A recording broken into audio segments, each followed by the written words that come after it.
All right, so thank you for tuning in to Chompin at the Bit. I am Kyle Edwards, of course, and this is episode number 72. So this episode, we're going to take a look at the NFL playoffs, of course. It's the biggest thing going on in sports right now.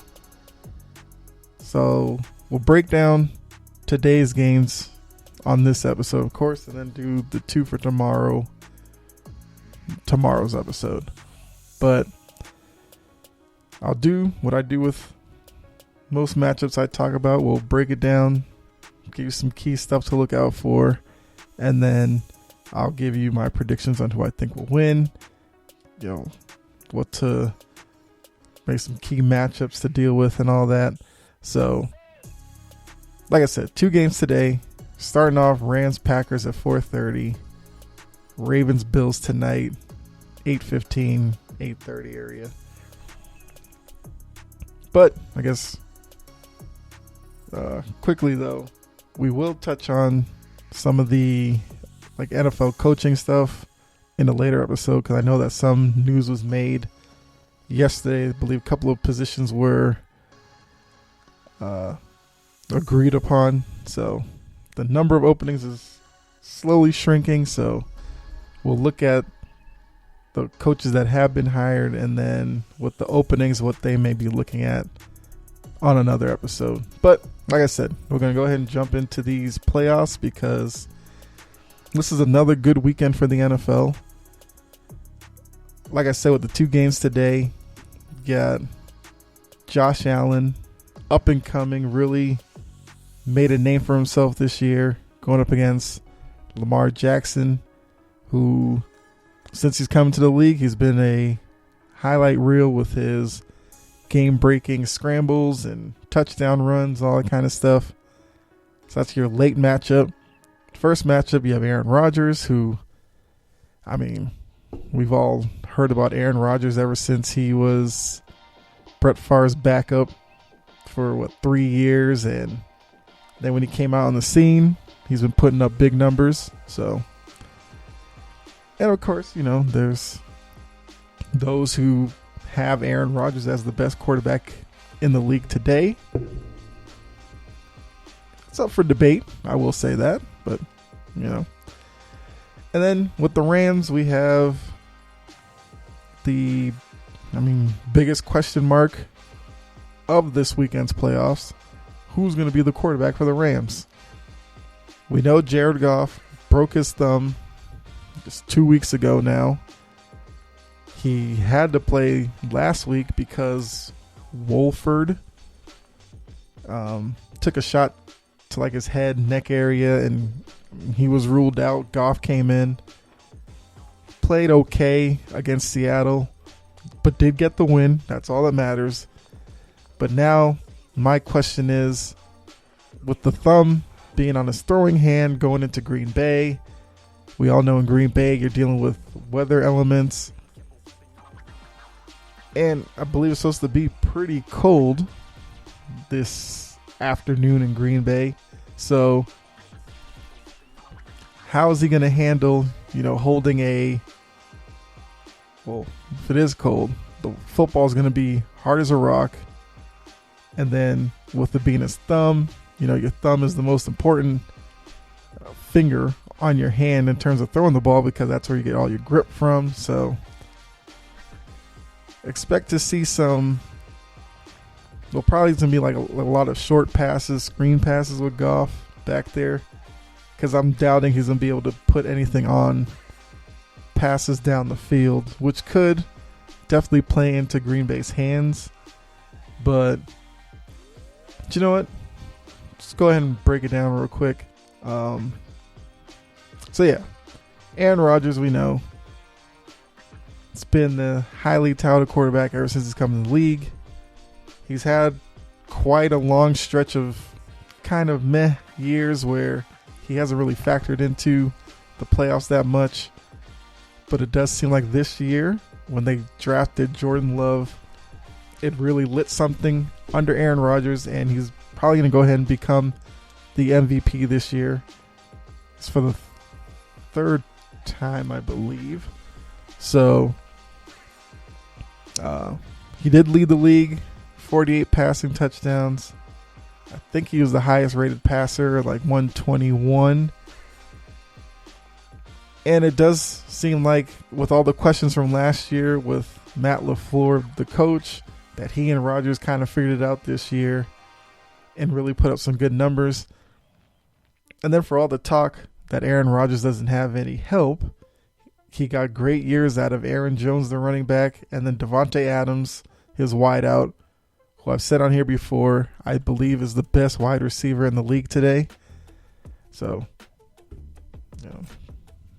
all you Julio and DeAndre Hopkins fans, you can come at me on Twitter if you want. I will say DeAndre Hopkins is a very, very close second. I will give him that. But so when the Packers have the ball, of course, it's going to be an interesting chess match to see with Rodgers and Davante Adams in that potent passing offense. Can the Rams put the pressure on Rodgers to, get the ball out of his hand quickly and give Jalen Ramsey and the corner on the other side, I believe it is Robinson, give them a chance to possibly make some plays in the back end, get some turnovers. So the interesting thing is, we know with the Rams, they have Aaron Donald up front. They have Leonard Floyd. Those guys rushing the passer. The Rams play it, pretty. You pretty much know what you're getting when you face the Rams. They're going to try to pressure with just the four up front. Play the linebackers to cover up over the middle and the slants and that kind of stuff. And then have their corners play back, look to jump routes, stuff like that. The interesting thing is, with Donald and Floyd up front, they can't just recklessly, rush Aaron Rodgers up the middle, because the worst thing to have happen is Aaron Rodgers, spin his way out the backside, scramble out of the pocket, because that's where he's his most effective, is when he can create time, let, Lazard and Tanyan, Adams get downfield. Because, Rodgers throws a great deep ball. He gives his guys a chance to go up and get it. And for the most part, they are very much able at doing that. So it may go against a lot of what Floyd and Donald are used to, which is just collapsing from the middle and going up the field, that they may have to actually keep their lanes, rush up the field, but create kind of a bracket around Rodgers and keep him within the pocket, and also don't create any holes for him to sneak through, because he will do that and go up the middle. He's not that big of a scrambler, but he will take off on you if you leave the field open. So the matchup, of course, to look for with the Rams, Jalen Ramsey, who he's a big talker, but you have to give it to him because he does back it up a lot of the time. He did so last week with DK Metcalf. Now, DK Metcalf, we know, is a great receiver. He's on the come up, but Davante Adams is that guy. He's been there. So Ramsey on Adams is going to be the matchup to watch all game. And because I do think Rodgers is one of those quarterbacks who, even though their best corner's on my best target, I will still go, and throw to my guy because I trust him. There's a lot of quarterbacks that don't do that, and I think that's where they kind of run into trouble. So, but Ramsey, he's up to the task, and there may be a little more put on him because, like I said, with the guys up front, Donald does have a rib injury. So maybe that slows him, with the cold conditions. I don't know. So he may not be as quick off the ball. We'll have to definitely look at that. But yeah, so Ramsey, if Ramsey can lock down Adams, that helps the Rams defense tremendously. which I think is going to be important because they may have to create turnovers, and if they can't, try to create some short field for the offense where, create a couple of 3 and outs, let the offense have a short field to deal with that they can put points on the board. Now, you would rather see them put touchdowns up, but it could be something where if they could put up like a touchdown early and then maybe a couple of field goals, that maybe the tide can turn a little bit, because trust me, the Rams come to this game as a big underdog, and hopefully that plays in their hands. Trying to see defensively. Like I said, Aaron Jones is a big part of the Packers offense as well, because we know with Rodgers and his passing ability, but Jones, if he's effective, at least the threat of the run is there, which makes it easier for Rodgers to pick apart defenses. But luckily the Rams are actually pretty good at stopping the run as well.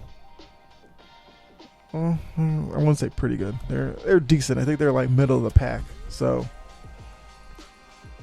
it's definitely going to be a chess match to see if the Rams can guess run when it is a run, and if they can stay disciplined in their pass defense to try to frustrate Aaron Rodgers. I guess to switch to the other side of the ball. Now here is the part where it gives me a lot of pause, because I feel like if Goff was at 100%, then the game would be even more interesting. With him less than 100%, I think that puts a lot more pressure on Cam Akers, who has in the past couple of weeks really taken over the Rams run game and has become their lead back. He showed last week, he ran, I think he averaged like 4.5 yards a carry. That, you give him the carries, he can get you yards. The Packers rushing defense is, I think, bottom half in the league. So that is something that should work in the Rams' favor. My only issue is with Goff's limitations throwing the ball wise. Do the Packers just load up on the run and stop Akers and then force Goff to beat them through the air, which is what I would do as Green Bay?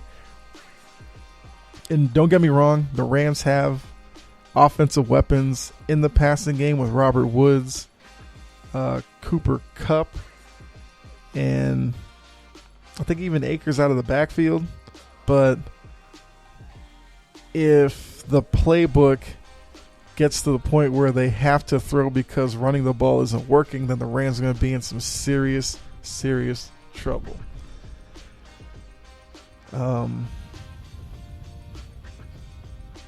So yeah, we'll have to wait and see, I guess, because I don't think I've seen anything like set in stone as to whether Goff is going to get the start. I'm assuming he is, because Wolford or whatever.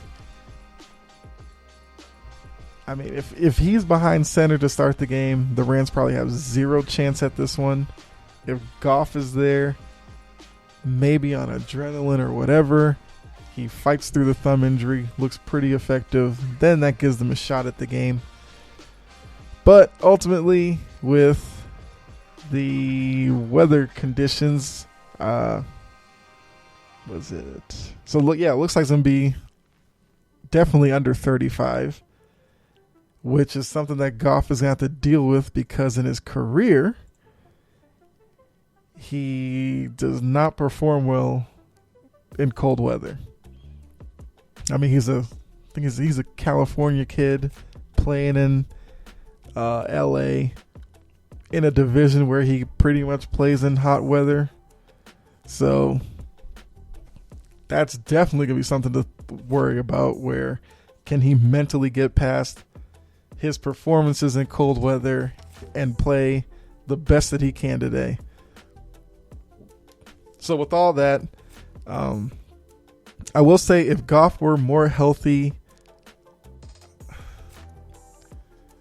See, this one seems like such an easy one to pick, but I have seen instances before where, like, number one offenses, Green Bay, going up against number one defense, the defense finds a way to stymie the offense to the point where the defensive-led team pulls off the upset. But I just worry too much about Goff's thumb here. I'm going to go with Green Bay. It's going to be... I'm going with Green Bay. Wouldn't be shocked if the Rams somehow pulled off the upset. And trust me, that would be the biggest upset of the weekend. So yeah, the Packers are a touchdown favorite, of course. I'm going to go Green Bay.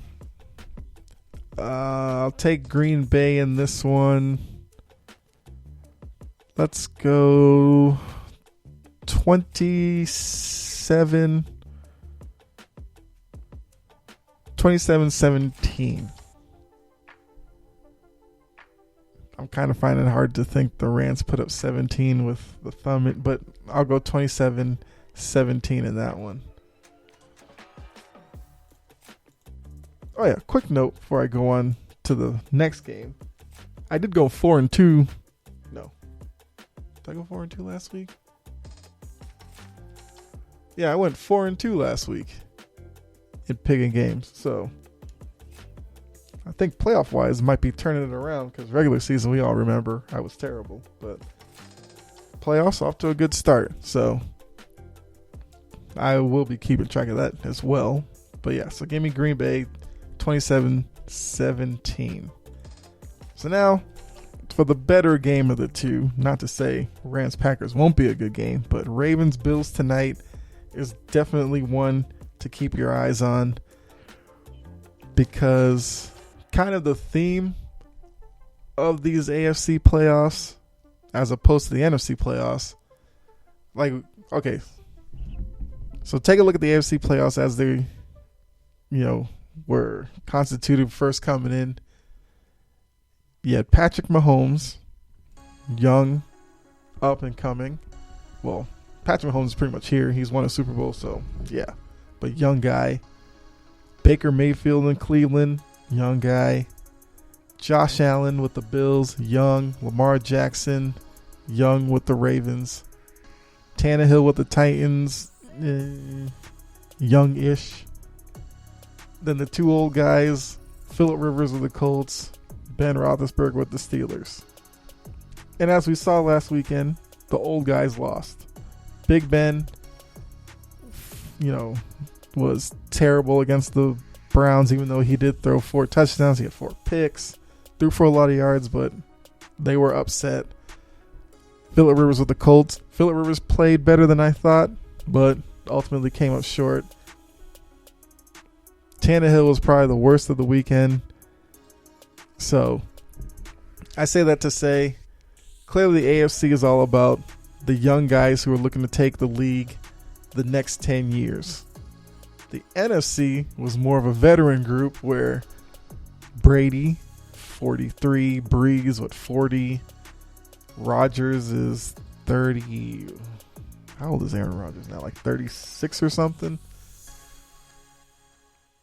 Washington, you had Alex Smith, mid-late 30s.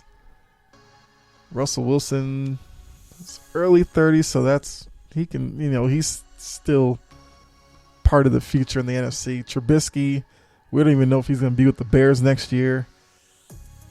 And then we have Goff, who at 26 is the young guy with Trubisky, but Goff was the only young one to win. So you have the new guard in the AFC versus the old veteran guard in the NFC. And I think it's interesting dynamic. So,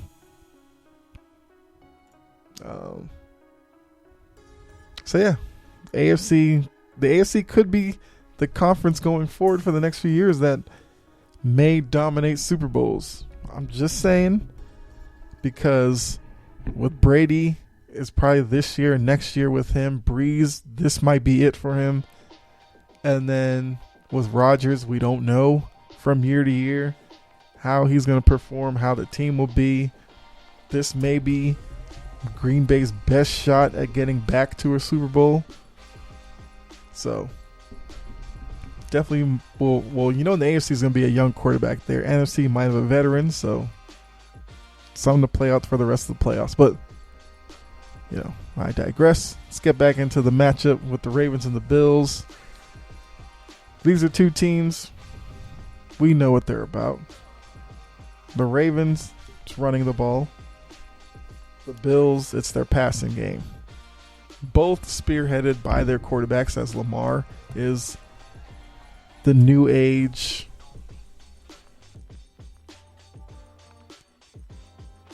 I don't know.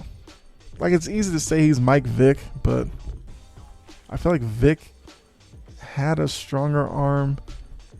And as inaccurate as Vick was, I feel like Vick was probably a little more accurate than Lamar. I don't know if he's Randall Cunningham, which, if you don't know who Randall Cunningham is, it's a good watch on YouTube. Look at his highlights. But I don't know. He's a mixture somewhere. Josh Allen, the guy who a lot of people wrote off when he was drafted, and they weren't sure if he'd ever figure it out. Rookie year, struggled a lot, but now he's really coming to his own, has established himself as a top quarterback in this league, with a great opportunity today to put another big win on his resume. Last week knocked off the Colts, knocked off Phillip Rivers, but a win against Lamar Jackson today would do a lot for this Bills team. But like I said, 8:15 tonight in Buffalo. I mean, that means weather could definitely be an issue in that game as well. Actually, I think it's supposed to snow there, because I remember the quote from Lamar Jackson a couple of days ago. He was talking about the opportunity to play in the snow, and I think he said he basically hates snow. Interesting to say, but either way. So looking at the two teams, I guess we'll start with when the Ravens have the ball. The key here, of course, is stopping the run. The problem is, with the quarterback such a big part of the run, and the offense that they run, they kind of put Lamar in pistol formation. A lot of times they'll have a running back behind him and a running back next to him. So you'll see a lot of J.K. Dobbins, who is their young running back who's taken over their running game, at least from the running back perspective. You'll see a lot of Gus Edwards as well, who's a little bit of a bigger running back than Dobbins, who can kind of get the tough yards up the middle. He's basically taken over Mark Ingram's role from last year, except for Edwards is a little bit more elusive than Ingram is. So definitely something that Buffalo's going to have to deal with. Buffalo's running defense is the weaker part of their defense. They're more equipped to defending the pass, even though they let Phillip Rivers have a pretty good day last week. So this is something where Buffalo's going to have to play the run, but play it in a disciplined way. Now, in order to do that with the offense that Baltimore runs, you're going to need your safeties who have, pass coverage responsibilities as well. But if they read run, they need to fly up to the ball and definitely take the correct lane, because if you over pursuit, Lamar Jackson can keep the ball and he'll gas your defense, because once he gets to the second level, he's going to outrun your linebackers, and he can outrun a lot of secondary guys. If he does hand the ball off to Dobbins or Edwards, then your linebackers can come into play there, and once again, correct lane to the ball, and definitely have to be sure tacklers, because the last thing you need is a Dobbins shaking a tackle free and getting extra yards downfield, because then that just keeps the running game more in play. You want to put the Ravens in third long situations where you know it's a passing situation, although the issue there is if your pass rush over pursuits, same thing with Aaron Rodgers, then Lamar is more than willing to scramble out the back end. He'll even scramble up the middle and he'll take off. And in a lot of those situations, your secondary has their back to him and is chasing a receiver downfield. That's where Hollywood Brown, even if he doesn't put up a lot of reception numbers and yard numbers, that's where he is most effective because of his speed downfield. The defenses have to respect it, so they have to play back a little bit, which opens up running lanes for Lamar Jackson in the passing game, as well as Mark Andrews over the middle. That's Lamar's favorite target. And Buffalo's definitely got to put a guy on him that can stay with him and be physical with him without drawing flags, of course. Last thing you want to do with this Baltimore offense is give them cheap yardage because of holding penalties and pass interference, stuff like that. Let's see here. So it's kind of a game of like four-headed attacks. So it's kind of the Baltimore situation of Lamar Jackson, Mark Andrews, Marquise Brown, J.K. Dobbins versus Buffalo's Josh Allen, Stephon Diggs, Cole Beasley, and as of last week, Gabriel Davis has come on as another guy who Josh Allen looks for over the middle, a little bit deeper downfield than Beasley. Beasley's more of the, right at the sticks kind of receiver, gets you first downs, moves you down the field. Davis kind of plays into that intermediate area with Diggs, but Diggs will push a little bit more downfield for Allen. So it's definitely a three-tier passing game for Josh Allen, because Josh Allen loves throwing the ball deep. But I think today he has to be disciplined enough to, if it's not there deep, do not force it on this Baltimore team. Because you have Peters back there, you got Humphrey back there, guys who can make a play on the ball. And once again with Baltimore, you don't want to give them turnovers because that just fuels the offense and gets them going. And then, you could find yourself behind a couple of scores. And with Baltimore's clock-eating run offense, that's the worst place to be. So the key for Buffalo would be put points up early, get a little bit of a lead. Hopefully you force Baltimore out of running so much. And then for Baltimore, it's, stay close if they're down, have a lead late, and use the running game to eat clock.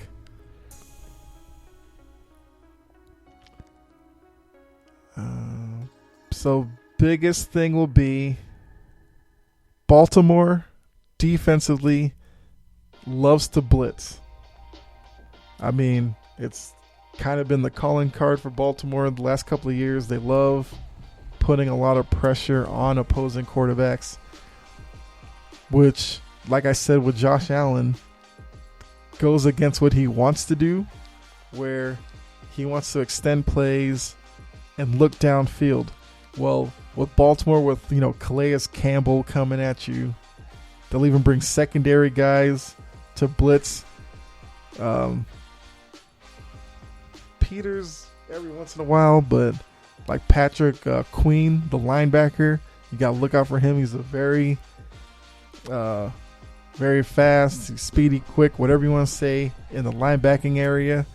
So he's a guy who can play in the pass a little bit with tight ends and make plays on the ball there, but he can get after the quarterback, and if you're not paying attention, you lose him in your coverage and calling out your protection. He can get onto the quarterback as well. So even though Diggs is the bigger name receiver in this game, I think Cole Beasley's going to play a big part for Buffalo, as when the blitz comes, you can hit Beasley on a slant or a quick out, and hopefully he can make a guy miss and pick up extra yards and get you first downs that way. I think Buffalo's going to have few shots downfield, and when they're there, Josh Allen has to hit on them. But the majority, they're going to have to be able to put drives together, methodically move down the field on this pressure defense from Baltimore. And then I guess the last word for the other side of the ball, the rushing defense for Buffalo, which back in the day, it was very tough to run on Buffalo from like years past. All those years, once again, as a Patriots fan, I see Buffalo all the time, and they used to make it really tough on the Patriots because Patriots would have decent running games, but Buffalo would always shut it down. And then, of course, the game became on Brady's arm or whatever. But this Buffalo's defense is kind of bad against the run, which spells disaster in this matchup. But once again, it's the playoffs, and we've seen it in the past where teams that were middle of the road bad defensively can turn it on for a couple of weeks in the playoffs and ride that to a Super Bowl. That's how the Colts did it with Peyton Manning his first time around, and we've seen it like the Patriots do it a couple in their title runs. So that could be something that happens today with Buffalo. But look for Micah Hyde to be an important part of the Buffalo defense, because he and Poyer in the safety position will have to be able to, like I said, go into the box, help with the run defense, but also be on the back end for Hollywood Brown and I guess Des Bryant, because Des Bryant has made an appearance, so he's a threat in the passing game as well. Not so much downfield at this point in his career, I think, but as a big physical guy, he's a guy who can make corners miss. He can run over a safety, so definitely have to look out there.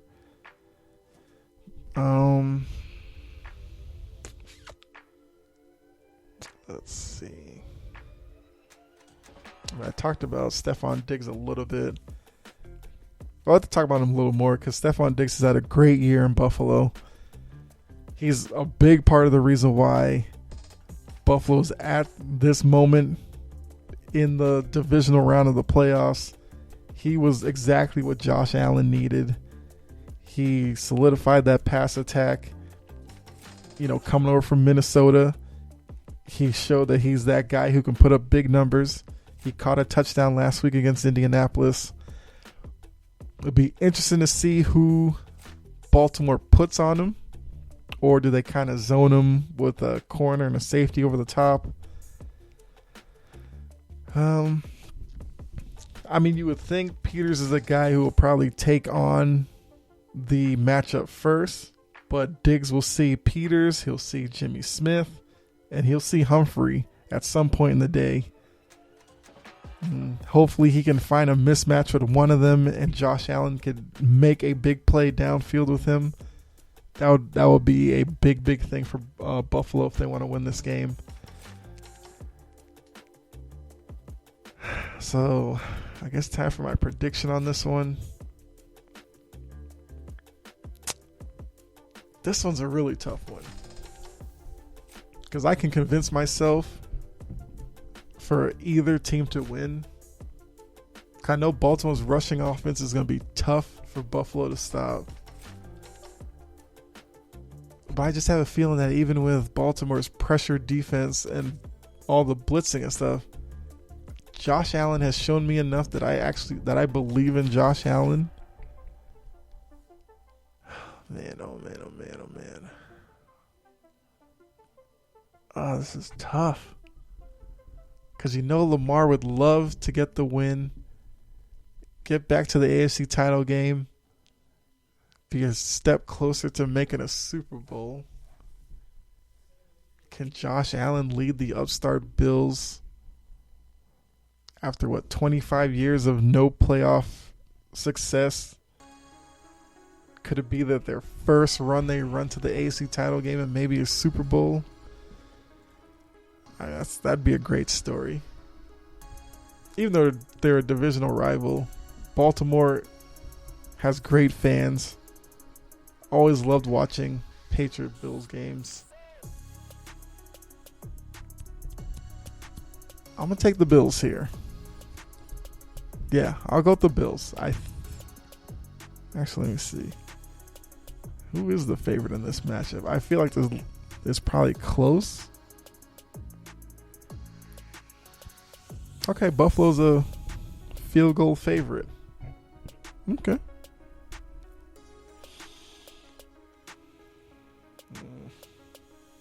I'm going to go Buffalo. Would not be shocked if Baltimore pulls off the minor upset. But I will go... Actually, let me double check. See what the weather does look like. That may play a big part in what I predict. Oh, looks like it might just only be cold. Okay. Either way, I'll go Buffalo.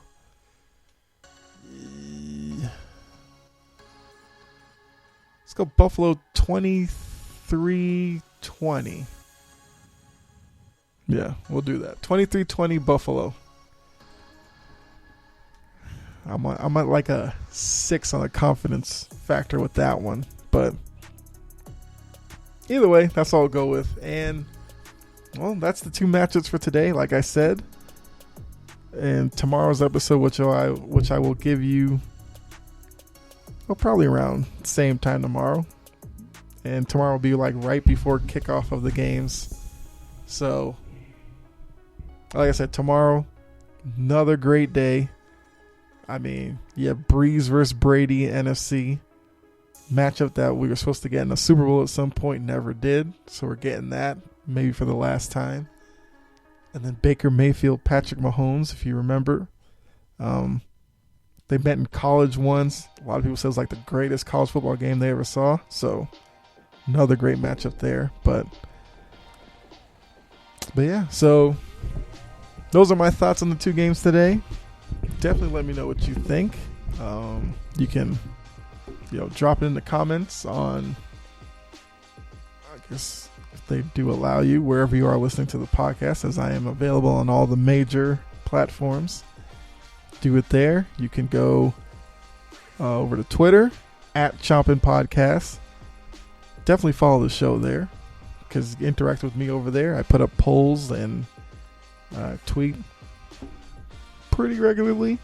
Looking to tweet a little more, but you can go over there, drop a comment, and I will respond to you. We can have a little discussion over there. But yeah. Also, you can let me know who you think will win both matchups. And if you want to, let me know who's your Super Bowl favorite of the teams that are left. And what your dream Super Bowl matchup is. Let me know that as well. But, thanks for tuning. Hope you liked the episode. Hit subscribe wherever you are listening. As I just said, follow me on Twitter at Chompin Podcast. And of course, like I said, tomorrow's episode, look at the other two games from the weekend. Then the following episode, which is probably like Monday, I think by then James Harden will have played a game with the Nets. So I will go ahead and give you my thoughts on the trade and tell you what I saw from him being on the court with Durant. And looks like Kyrie's going to be back and playing the game. We'll have to see. I'll probably give you some of my thoughts on the whole Kyrie Irving thing as well. And And we have some other things coming down the line, which we'll get into another episode. But thanks again. Thanks for tuning in. Be safe out there. God bless. And I'll catch you on the next episode. All right.